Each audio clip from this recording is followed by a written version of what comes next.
안녕하세요. 몇 년 전 이맘때쯤 저는 길바닥에서 잠을 자는 노숙자였습니다. 하필 왜 추운 겨울에 길바닥에 나가 앉게 됐던 건지 신문지와 박스를 이용해 아무리 몸을 덮어도 바닥에서 올라오는 차가운 겨울 한기는 막을 수가 없었습니다. 정말로 이상한 경험이었습니다. 며칠을 못 씻었는지 기억도 나지 않는 악취가 나는 모습을 한 제가 길거리 가득 울려 퍼지는 겨울 노래와 반짝거리는 트리들을 보며 예쁘다고 생각했던 날이 있었어요. 이상한 경험이에요. 시궁창 같은 인생, 쓰레기 같은 얼굴을 하고 반짝이는 겨울을 바라보던 그 순간의 기분은 정말 낯설고 묘했습니다. 20년 지기 친구의 어려운 사정에 그냥 지켜보고만 있을 수가 없어 믿음 하나로 서주었던 대출 보증. 평소 머리도 좋고 자기 앞가림은 잘하던 친구라 딱한 사정과 그간의 의리만 보고 차마 모른 척하지 못했던 저의 잘못이 맞습니다. 친구는 연락이 아예 되지를 않고 제 속은 타들어만 갔습니다. 하루가 지날수록 늘어만 가는 이자에 이대로 있다간 정말 내가 죽겠구나 싶어서 친구의 빚을 대신 갚아주게 되었습니다. 제 자신도 넉넉하지 못한 형편인데 친구만 믿었다가 갚아야 할 빚만 늘어나니 늘 다정하고 상냥했던 아내마저도 저를 떠나더군요. 차마 붙잡을 수 없었습니다. 저랑 함께 살면 이제 불행할 일만 늘었으니 하루 벌어 하루 먹고 사시는 시골에 계신 연로한 부모님께는 더욱이 말씀드릴 수 없었어요. 변호사를 찾고 어떻게 해서든 상황을 이겨낼 수 있는 방법을 찾아보았지만 자꾸 돈 나갈 일만 생기더라고요. 아무도 없는 텅 빈 집에서 희망 없는 하루를 보내기를 몇 달째. 아침에 눈을 뜨는 것이 죽는 것보다 고통스러웠던 그때 당시 점점 불어가는 대출 이자와 나아지지 않는 살림살이는 결국 저를 바닥으로 곤두박질 치게 만들었습니다. 사채라는 것이 얼마나 무섭고 끔찍한 것인지 실감났어요. 따뜻한 물이 나오던 포근했던 집에서 차가운 길거리로 내몰리게 되기까지 길다면 길고 짧다면 짧은 세월이 있었습니다. 길거리로 내앉게 되었을 때 처음 들었던 생각은 차라리 이게 더 속 편하다는 생각이었습니다.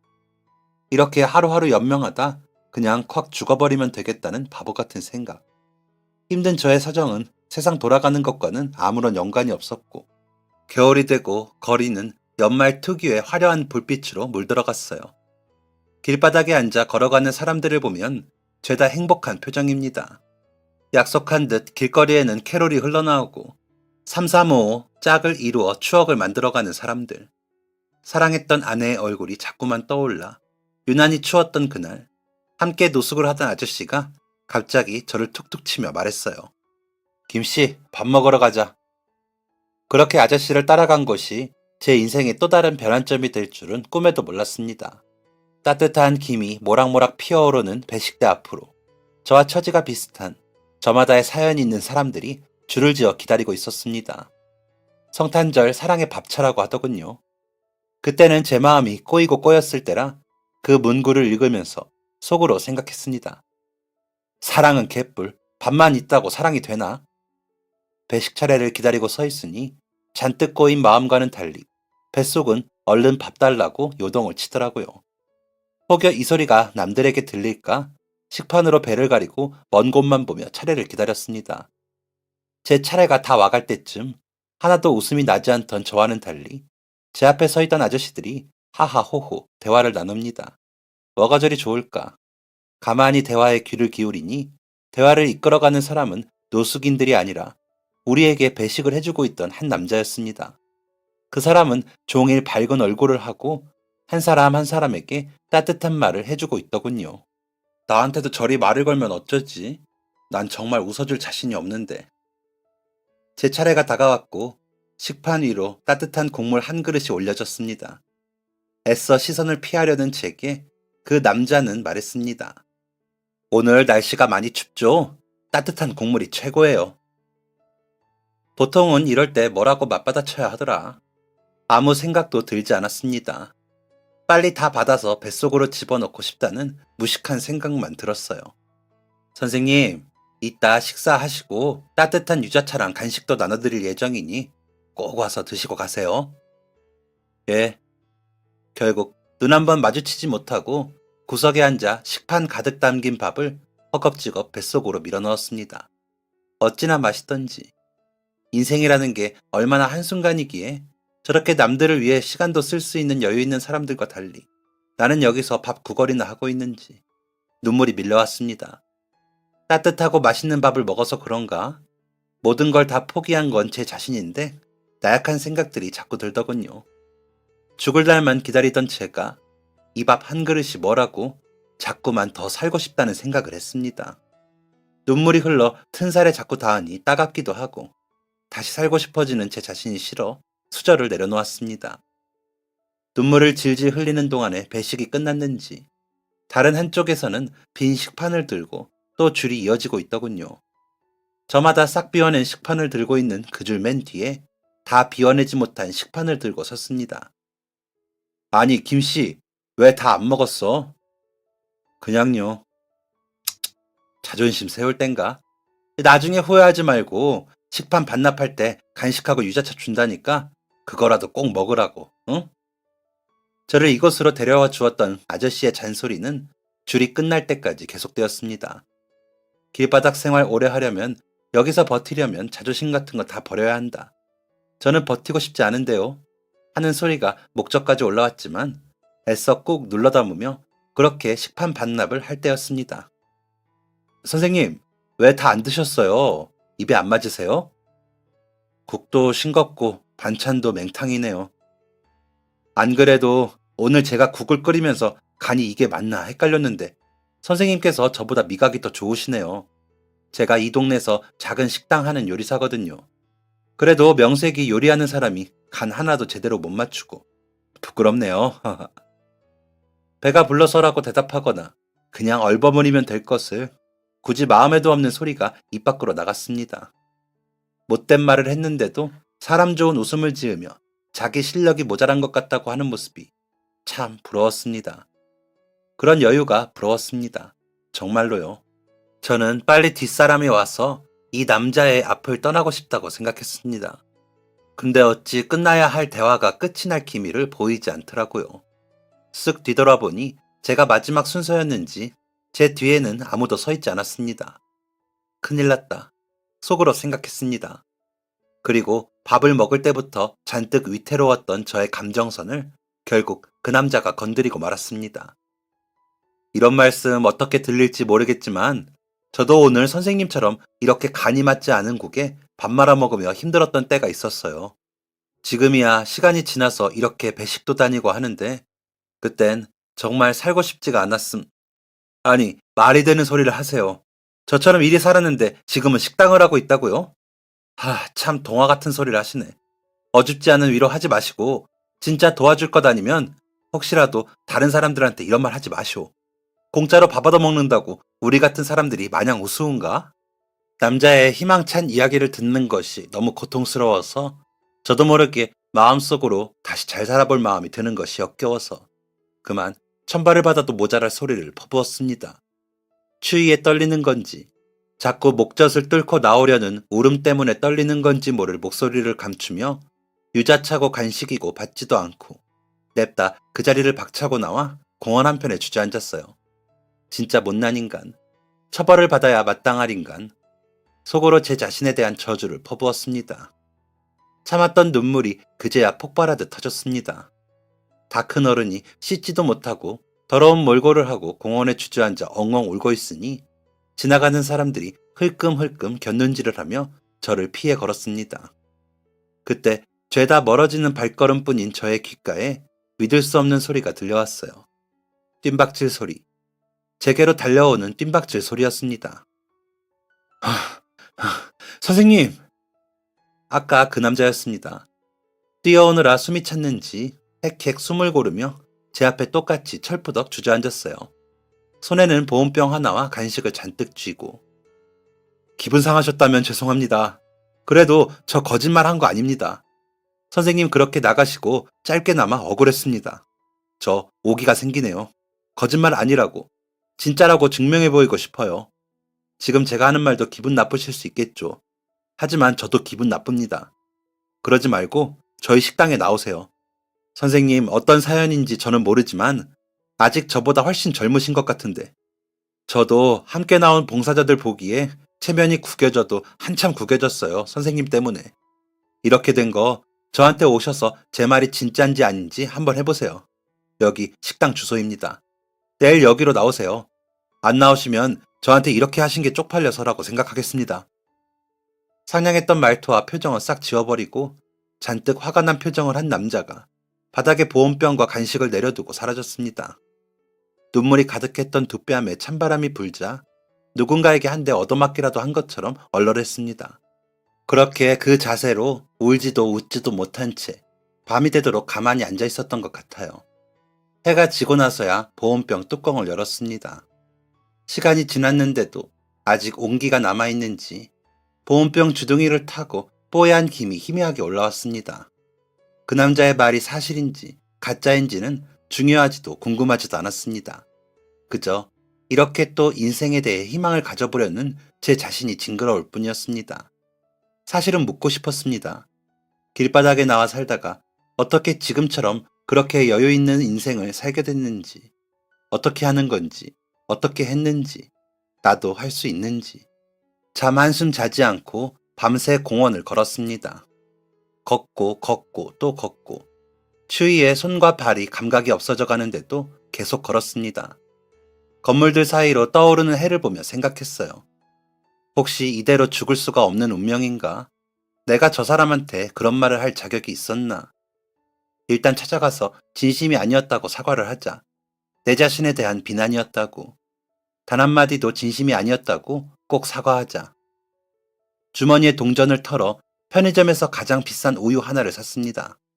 비몽사몽, 잠에 취한 얼굴로 주소를 따라 찾아간 남자의 식당. 식당 유리에 비친 제 모습은 참 지저분하고 볼품없더군요. 얼마 지나지 않아 불 꺼진 식당 안에서 사람 한 명이 왔다 갔다 하더니 걸쇠를 풀고 문을 열었습니다. 선생님, 오셨네요. 그 남자였습니다.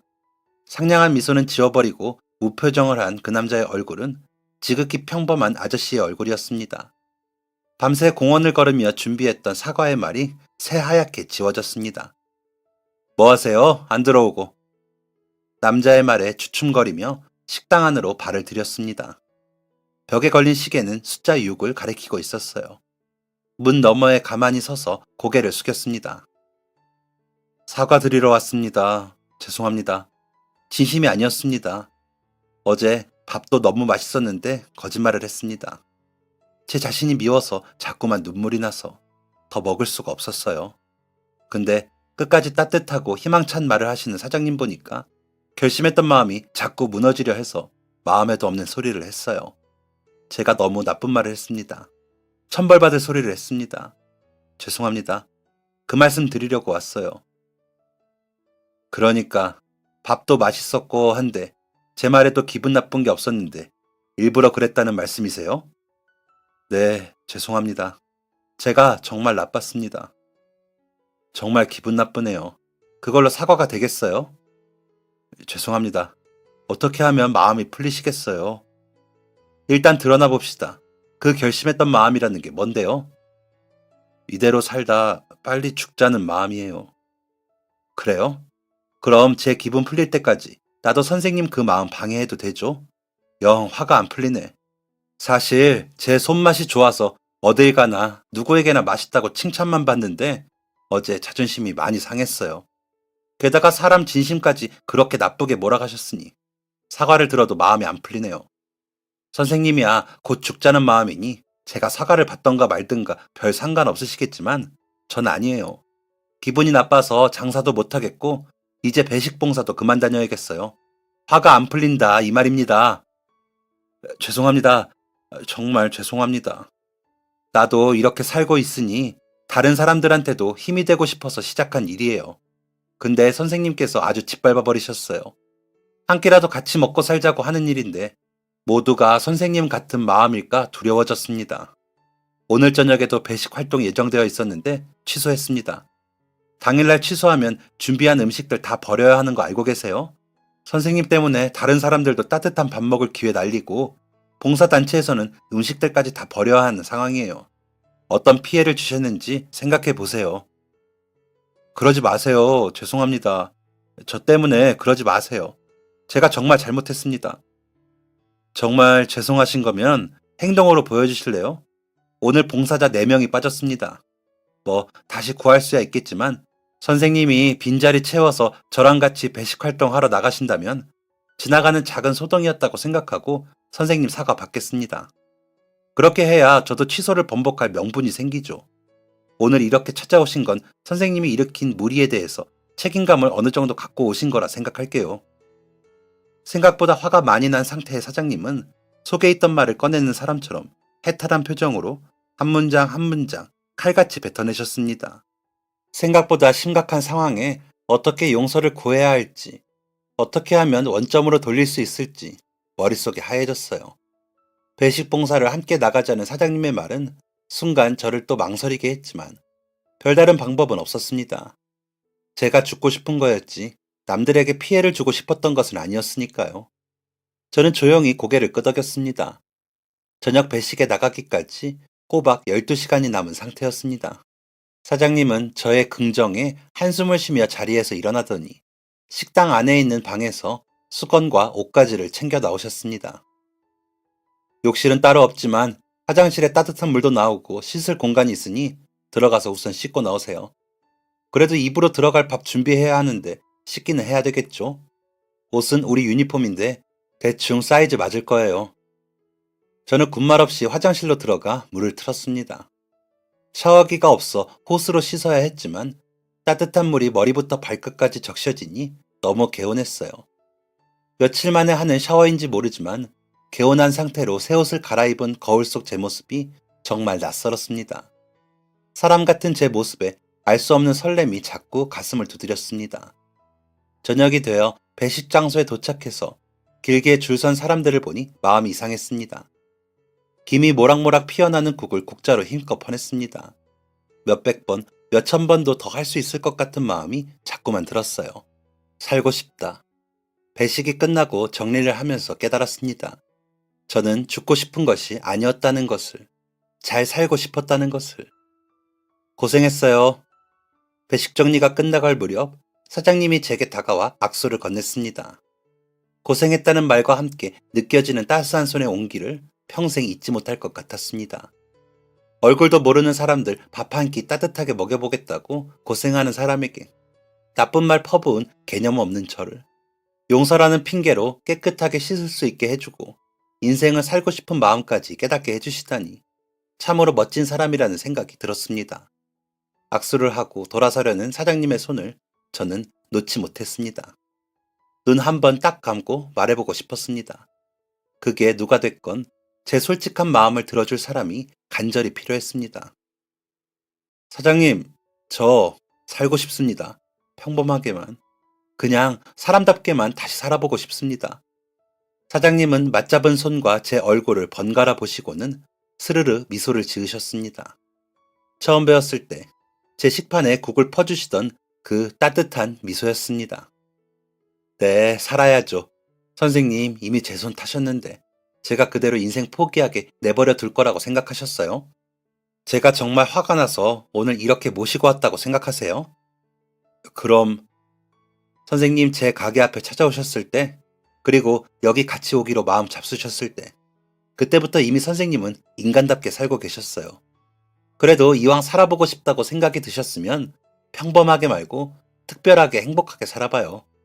내가 선생님한테 대가 없이 돈을 드리고 집을 사드리고 행복을 사드릴 수는 없겠지만 그래도 힘든 세상 마음 붙일 곳 되어드릴게요. 말했잖아요. 나도 선생님 같을 때가 있었다고. 가끔 이렇게 식사 챙겨드리면서 정말 많은 분들을 뵀어요. 그 중에는 말 한마디에 울면서 다시 살아보겠다고 하는 분들도 계셨고, 술에 취해 욕설을 한 바가지 퍼붓는 분들도 계셨고, 선생님처럼 거짓말까지 해가며 자존심 챙기려고 하시는 분들도 계셨어요. 근데 저는 알죠, 사실. 저도 한번 해봤으니까 어떤 마음인지. 저마다 사정은 다 달라도. 아무튼 비슷한 일이 있었을 때 저는 늘 한결같이 대했지만 이렇게 진짜 가게로 찾아오신 분은 처음이었어요. 선생님 발걸음에 오히려 제가 더 희망을 얻었다고요. 우리 같이 지내봅시다. 안 그래도 식당에 자리 하나가 남는데 한번 해봅시다. 정말, 정말이세요? 정말 제가, 정말 저를, 아이고, 울지 마세요. 아직 마음에 있는 이야기도 못 나눴는데 벌써 울면 어떡해요? 사장님은 자신의 식당에 자리가 하나 남는다며 제게 함께 일할 것을 제안하셨고, 저는 진짜 이렇게 다시 살아가도 되나 싶은 마음에 눈물이 멈추질 않았습니다. 사장님다운 말투의 다독임에 눈물을 흘리면서도 힘이 났습니다. 그래, 천천히 다시 시작해보자. 당장 밤부터 갈 곳이 없던 제게 사장님은 흔쾌히 식당 뒤로 이어지는 방 한 칸을 내어주셨습니다.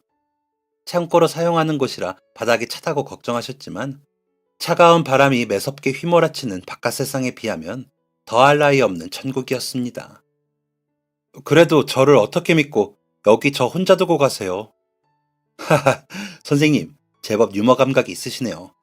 믿고 안 믿고 흉기로 중무장한 강도가 들어도 가져갈 것 하나도 없어요. 그러니 걱정 말고 편히 주무세요. 밤중에 자객이 들이닥쳐도 창고 안에 사람이 있을 거라는 생각은 꿈에도 못할 테니.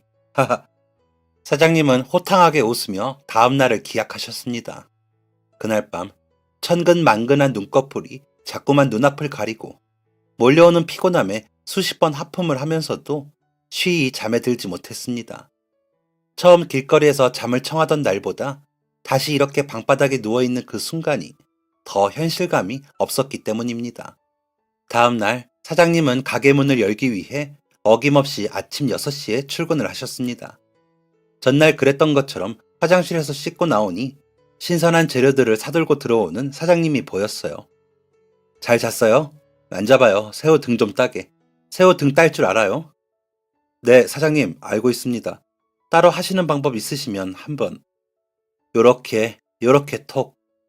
사장님은 큰 손으로 톡톡 새우등을 능숙하게 땄습니다. 마주 앉아 새우등 따기에 바빠 어느새 내려앉은 침묵이 조금은 어색해질 무렵.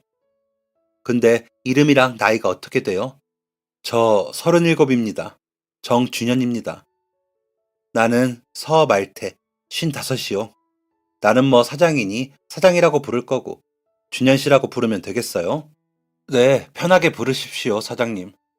그래도 마흔은 되는 줄 알았는데 고생을 많이 해서 그런가? 액면가가 좀 있네요. 하하, 그런 말 많이 듣습니다.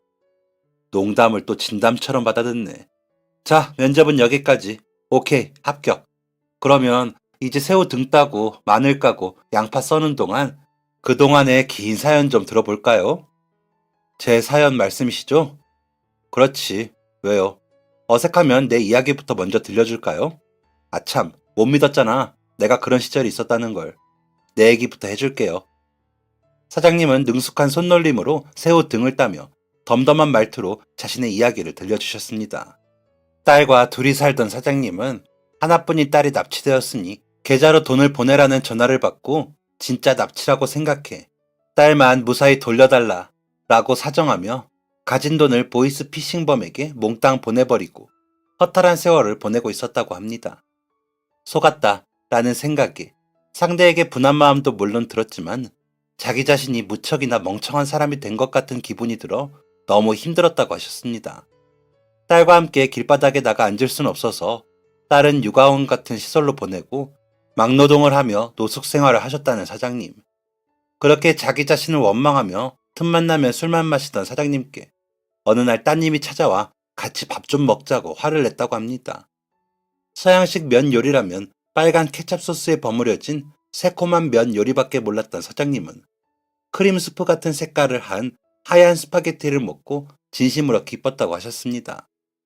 테이블 서너 개 있는 아담한 가게에는 행복한 소리로 웃고 떠드는 손님들로 북적였고 행복한 표정으로 맛있게 먹는 따님의 모습을 보며 집에서도 자주 해주고 싶다는 생각을 막연하게 하셨다고 했어요. 가난하고 힘든 가정 형편에 다시 일상으로 돌아가니 두 사람은 웃을 일이 없었다고 합니다. 사장님은 그래서 자꾸 그 파스타집에서 한박 웃음을 짓던 딸의 얼굴을 떠올리게 되었고 결국 무례한 행동이라는 걸 알면서도 무작정 파스타집에 찾아가셨다고 해요. 젊은 부부가 하는 집이었어요. 부부가 웃는 모습이 참 닮았더라고. 어떻게 그렇게 행복하게 맛있는 맛이 나오나 했는데 좋은 사람들 손끝에서 나오는 음식이라 그랬었나 봐요. 그 사람들은 정말 당황했을 거예요. 아무리 돌려 말했어도 결국은 어떻게 만들었냐고 묻는 거였거든. 사장님은 그 부부에게 딸이 파스타를 정말 좋아하는데 밖에서 자주 사주고 싶어도 형편이 좋지 못해 솔직히 어렵다며 저렴한 재료라도 집에서 맛만 낼 수 있다면 배워서 자주 해먹이고 싶다고 진심을 담아 이야기하셨다고 합니다. 그랬더니 부부가 흔쾌히 파스타 만드는 방법을 알려주었고 따님에게 직접 파스타를 해주었다고 해요. 그랬더니 우리 딸이 그 파스타집 사장님들한테 감동을 한 거야. 다음날 별로 친하지도 않은 친구들을 데리고 그 파스타집을 또 갔대요. 아무튼 불쑥 그렇게 찾아가서 그 부부한테 대고 저희 아빠 파스타 하는 법 알려주셔서 정말 감사합니다. 너무 맛있었습니다. 친구들이 오늘 파스타 먹으러 간다고 하기에 여기로 꼭 가라고 데려왔어요. 제 딴엔 너무 고마우니까 별로 안 친한 친구라도 데리고 가서 한 그릇이라도 더 벌게 해주고 싶었던 모양인 거지요. 따님이 사장님 닮아서 마음씨가 참 예쁘네요. 나보다 훨씬 낫지 우리 딸이. 근데 그 파스타집 부부가 우리 딸한테 그러더래요. 학생, 혹시 아버지 모시고 한 번 더 가게에 와줄래? 그 말에 지도 놀라고 나도 놀랐어요. 아이고, 너무 귀찮게 굴었나 싶어서. 소식을 전해들은 사장님은 따님과 함께 파스타집을 다시 방문하셨고, 부부는 사장님께 반짝이는 눈을 하고 말씀하셨대요. 저희가 사정이 생겨서 당분간 가게를 쉬어가려고 하는데, 괜찮으시면 그때까지 가게 한번 맡아서 운영해 보시겠냐고. 사장님은 그 말에 망설일 여유 같은 것은 없었다고 하셨어요. 기간 동안 버는 수입은 전부 사장님 몫으로 떼어주신다고 했으니까요. 그렇게 사장님은 다니던 공장을 퇴사하고 식당 일을 준비하셨다고 합니다. 야간에는 대리운전을 하고 낮에는 부부 사장님께 배운 레시피대로 파스타집에서 장사를 하셨어요. 내 가게도 아닌데 내 가게 같더라니까요. 뭐 하나라도 더 똑바로 잘 최고로 해내고 싶었어요. 꽤 오래 일했어. 어디 해외로 세계 여행을 간다고 했었으니까. 돌아오니 내가 그곳에서 사계절을 보냈더라고요. 부부가 다시 파스타집으로 돌아오고 나서도 사장님의 파스타 맛을 기억해 주시는 손님들이 많았고 부부의 추천으로 사장님은 새로운 가게를 열게 되었다고 하셨습니다. 처음에는 그 가게처럼 작고 아담한 크기로 시작하고 손님이 늘면서 테이블을 더 늘리고 테이블을 늘리다 보니 가게 확장 이전도 하게 되고 그렇게 혼자 요리부터 서빙까지 다 했었던 사장님은 직원이 필요한 크기의 가게를 운영하게 되신 것이었습니다. 솔직히 이야기를 듣고서 한 편의 영화, 드라마 같다고 생각을 했습니다. 부러웠습니다. 제 이야기를 들려드리는 동안에는 너무 부끄럽기까지 했습니다. 그렇게 저희는 서로가 살아온 이야기를 나누고 한층 더 가까워진 사이로 지내게 되었어요. 시간이 없어도 시간을 만들어 봉사활동을 함께 다녔습니다. 식당에서 일하는 것도 참 재밌고 행복했습니다. 파스타라는 메뉴 특성상 직원들은 대부분 젊은 층으로 구성되어 있었고 제가 본 사장님과 직원들의 관계는 화기애애하고 돈독해 보였습니다. 저는 사장님의 하애와 같은 배려로 식당 뒤에 작은 창고방에서 잠을 자고 화장실에서 씻고 지내며 돈을 모았고 제 지난날의 사연을 들은 사장님께서는 제게 일어난 사건에 대해 민사로 해결할 방법을 알아봐 주시기까지 했습니다. 무식하고 배운 것 없어서 딱히 도움을 청할 곳이 없어서 그래서 내 몫이라고 생각했던 것들을 나도 배운 것은 없지만 우리 둘이 머리 합치면 안 될 것도 되지 않겠냐 라고 이겨낼 수 있게 해주셨던 사장님. 참으로 긴 시간이었지만 그런 사장님 밑에서 요리도 예쁘게 말하는 법도 인생 바르게 살아가는 법도 배우며 행복했습니다. 제가 없어도 사연이 많았고 제가 오고 나서도 사연과 이야기가 넘쳤던 저희 식당은 대부분의 자영업자들이 그러했듯 불쑥 전 세계를 흔들어버린 코로나라는 사회적 재난 앞에서 힘없이 무너져 내렸습니다. 걸리면 죽는다 라는 공포는 걷잡을 수 없이 커졌고 사람들이 외출을 하지 않으니 식당에 손님이 드나들 리 없었습니다. 답답한 마음은 쉽게 가라앉지 않았습니다. 그렇다 할 방법도 정신이 번쩍 드는 해결책도 떠오르지 않았어요. 저보다 사장님께서 더 답답해 하셨겠죠. 지금에야 배달이 발달되어 온갖 음식들을 다 배달시켜 먹을 수 있는 세상이 되었지만 코로나가 처음 터졌을 당시에만 해도 면 요리의 배달화가 쉽지 않았습니다. 면이 부는 것보다 식어서 굽고 건조해지는 파스타 소스가 골칫덩어리가 될 테니 걱정이 이만저만이 아니었습니다. 다른 식당에 하는 소문을 듣고 일부러 그 식당에서 시켜 먹어보면서까지 어떻게 하면 맛있는 상태로 배달할 수 있을까 고민했습니다. 고민 끝에 뒤늦게라도 배달을 시작했지만 우리에겐 제법 만족스러웠던 방식이 어떤 고객에게는 형편없을 수도 있고 배달 후기라고 식당을 평가하는 것까지 더해지면서 퍼주지 않으면 나쁜 식당 소리를 듣는 문화가 생겨버렸어요. 식당 문이 열려 있을 때보다 훨씬 줄어든 매출에 혹여 누가 나쁜 후기를 작성하기라도 하면 며칠 동안은 문을 열지 않는 것이 문을 여는 것보다 더 이득일 정도로 손님이 없었습니다. 적자는 멈출 생각을 않았습니다. 사장님은 급기야 대출을 받고 집 보증금까지 빼고 나와 가게에서 먹고 자고 직원들 월급을 챙기기에 이르렀습니다. 승무원으로 취직해 제주공항에서 일하는 따님이 코로나 때문에 휴직을 당했다고 본가로 돌아가면 아빠도 힘들 테니 제주에서 어떻게든 일자리를 구해보겠다고 걱정하지 말라는 연락이 왔을 때는 끊긴 전화를 붙잡고 목 놓아 엉엉 울기도 하셨습니다. 그렇게 충분히 과하게 힘들었음에도 불구하고 사정은 좋아지지 않았습니다. 직원들 월급이 한 명씩 밀리기 시작하자 견디지 못한 한 직원이 노동청에 사장님을 고발하고 말았습니다. 고민 끝에 사장님은 직원들 한 명 한 명과 면담을 하며 다른 곳으로 전부 떠나보내고 제게도 망설임 없이 말씀하셨어요. 준현아, 나 솔직히 이제 가망이 없다. 이렇게 된 게 다 내 잘못 같아서 한 푼이라도 챙겨주고 싶어서 다 데리고 있었는데 이제 나 진짜 월급 줄 돈도 없어. 너 3년 동안 여기서 죽어라 고생하고 집 구한 지 이제 1년밖에 안 됐는데 또 고생시킬 수는 없다. 코로나랑 상관없는 월급 잘 나오고 복지 좋은 데로 취직해라. 너 정도면 충분히 할 수 있다. 갈 만한 곳 내가 같이 찾아볼게. 무슨 소리 하세요, 사장님. 제가 갈 데가 어디 있다고 여기를 떠나요. 어림없는 소리 마세요. 네가 갈 데가 없긴 왜 없어. 여기 있으면 네 마음만 상한다니까. 끝까지 책임 못 져서 정말 미안하다. 부탁이니까 제발 더 좋은 곳으로 가서 월급 제때 받고 살아. 미치겠네 진짜. 사장님. 사장님은 저를 위한 방법은 이것뿐이라며 저마저도 가게를 떠나라고 부탁하셨습니다. 하지만 이걸 어쩌나요? 제 머리는 이미 사장님 곁에 남을 수 있는 방법을 계산하고 있었고 마음은 사장님을 지키려는 의지로만 가득 차버렸으니까요. 저마저 떠나면 혼자 남은 사장님이 너무 힘들고 고통스러울 것 같았습니다. 제가 혼자일 때 모든 걸 다 포기했을 때 혼자가 아니니 포기하지 말라고 다독여준 사람은 사장님이었습니다. 그리고 그동안 사장님 밑에서 온갖 배려와 나눔을 받고 지내면서 늘 다짐했습니다. 저 또한 사장님께 그런 존재가 되기로. 그렇기 때문에 사장님이 혼자일 때 모든 걸 다 포기했을 때 제가 사장님 곁에 없는 건 있을 수 없는 일이었습니다. 직원들이 다 떠나고 텅 빈 가게에 마주 앉아 눈물로 호소하는 사장님의 손을 꼭 잡아드렸습니다. 눈물이 나면 붙잡고 있는 손을 놓지도 않고 서로의 얼굴에 흐르는 눈물을 닦아주었습니다. 사장님, 그러지 말고 우리 여기서 합숙할까요? 무슨 말도 안 되는 소리를. 제발 이상한 생각 말고 나한테 그런 책임감 같은 거 느끼지 마. 네가 어떻게 벌어 구한 집인데 헛소리 하지 마.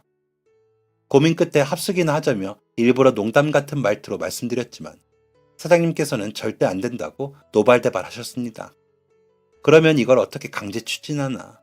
머릿속은 이제 사장님과 저 좁은 창고방에서 어떻게 효율적으로 지낼 수 있는지를 고민했습니다. 말보다는 행동으로 보여주자는 생각으로 며칠 동안 집주인과 합의를 보고 집 보증금을 돌려받았습니다. 네, 다시 갈 곳 없는 사람이 되어버렸습니다.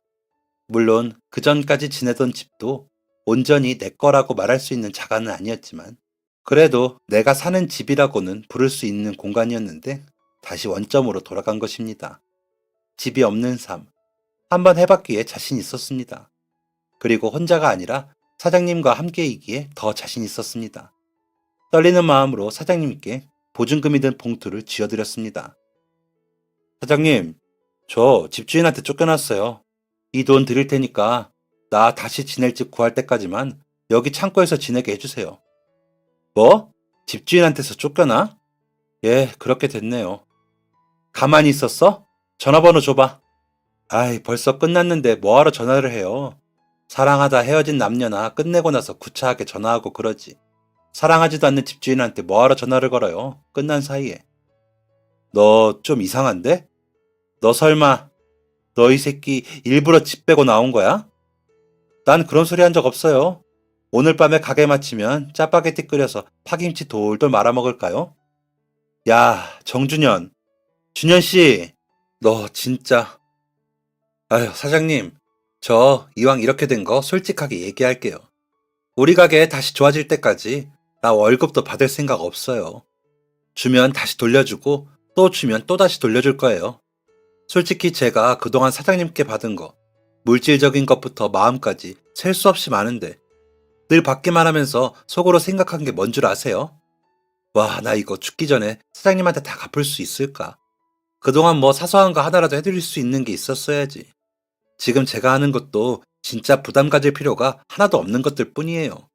사장님, 보증금이라고 해봤자 돈도 몇 푼 안 되고, 그동안 사장님 밑에서 먹고 자고, 공짜로 요리 배우고, 식당 일 배우고 한 거 생각하면 제가 드리는 돈이 모자라고도 한참 모자라요. 평생 또 갚겠다고 안 할게요. 우리 지금 혼자 되지 말고 둘이 힘 합쳐서 으쌰으쌰 해봐요. 다시 한번 일어서 봐요. 코로나 그까짓 거, 그게 어떻게 사람을 이기겠어요. 안 그래요? 우리가 이겨봐요, 진짜.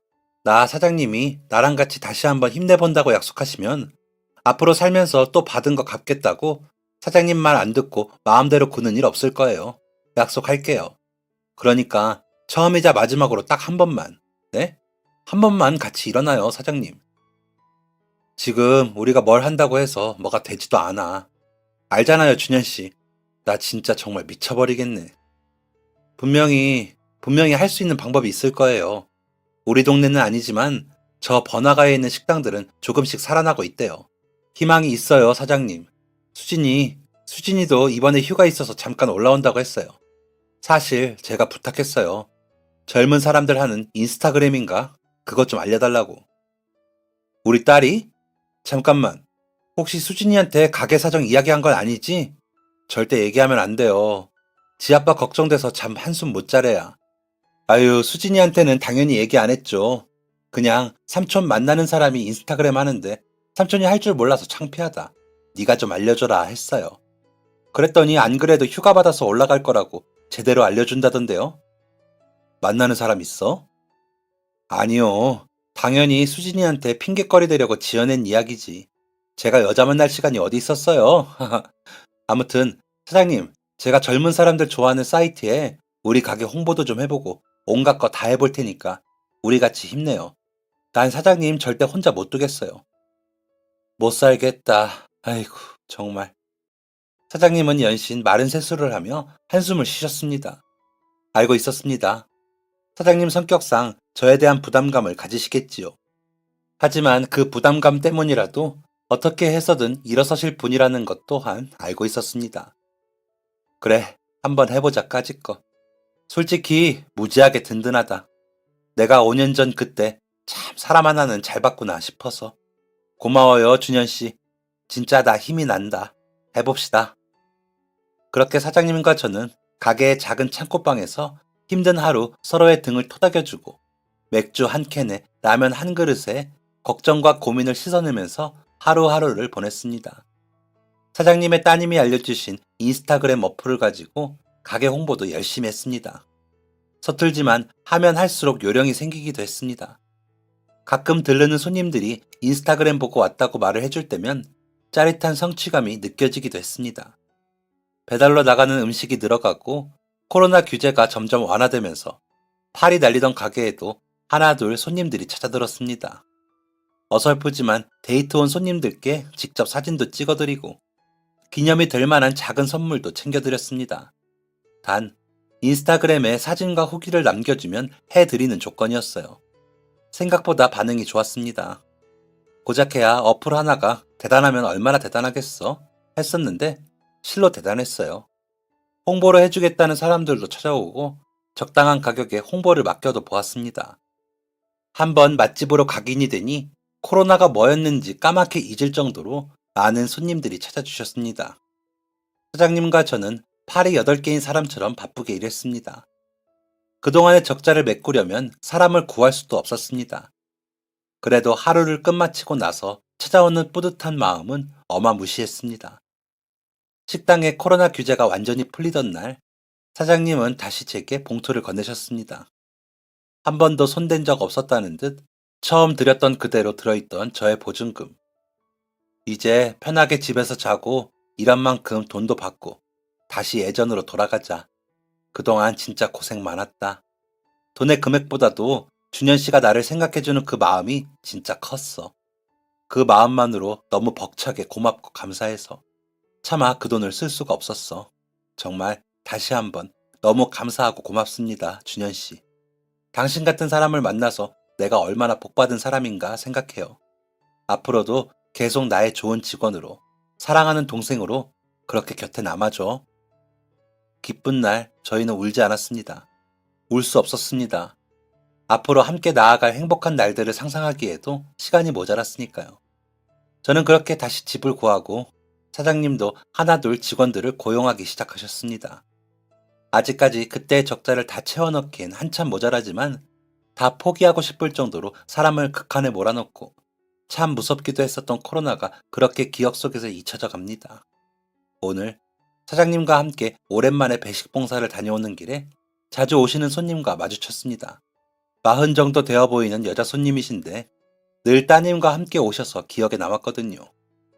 옛날에 따님과 함께 파스타집에 갔던 사장님의 모습이 저런 모습이었을까 하는 생각을 하며 행복한 두 모녀에게 최고로 맛있는 음식을 내놓기 위해 노력했었어요. 길에서 마주친 손님은 반갑게 저희에게 인사를 건네셨습니다. 어머, 현주야. 저기 파스타집 사장님들이다. 안녕하세요, 사장님들. 안녕하세요. 여기서 이렇게 뵙네요. 그러니까요. 정말 오늘 너무 춥죠? 네, 좀 춥네요. 마트 다녀오시는 길인가 봐요. 네, 우리 딸이 딸기 먹고 싶다고 그래서. 사장님들은 어디 다녀오세요? 추운 겨울바람에 몸을 덜덜 떨면서도 한참을 네 사람은 길거리에 서서 이야기를 나누었습니다. 사람을 만나고 각자의 사는 이야기를 듣는 일은 언제나 참 행복합니다. 오늘도 어디에선가 힘든 일로 세상을 등지려 하는 사람이 있지는 않을까 걱정합니다. 제가 모든 걸 해결할 수 있는 만능 해결사는 아니지만 혹시 이야기를 들어주는 것만으로 따뜻한 밥 한 끼 먹는 것만으로도 살아갈 힘을 얻을 사람들이 있지 않을까요? 저 또한 그랬던 것처럼요. 좋은 사람들의 곁에서 한 해를 마무리하며 영화 같고 드라마 같다고 생각했던 사장님의 인생사처럼 어느새 그와 닮아있는 저의 인생이 머리 위로 그려집니다. 이 정도면 올 한 해도 잘 살았다. 한번 자신에게 말해보세요. 자신에게 가장 냉정한 것이 나 자신이라 하지만 가장 따뜻한 위로가 되는 것 또한 나 자신이니까요. 내게 먼저 칭찬을 해주고 나면 주위에 있는 사람들에게는 저절로 더 좋은 말들을 할 수 있게 될 거예요. 모두가 자기 자신에게 참 잘했다 라고 할 수 있는 12월이 되기를 바라면서 사연이 도착할 쯤엔 1월일까요? 그렇다면 새해에는 더 사랑하는 사람이 됩시다 우리. 새해 복 많이 받으세요. 늘 건강하시고요. 보잘것없는 이야기 들어주셔서 고맙습니다. 지금까지 사연 들어주셔서 감사합니다. 사연이 재밌으셨다면 구독과 좋아요를 눌러주세요. 감사합니다. 안녕히 계세요.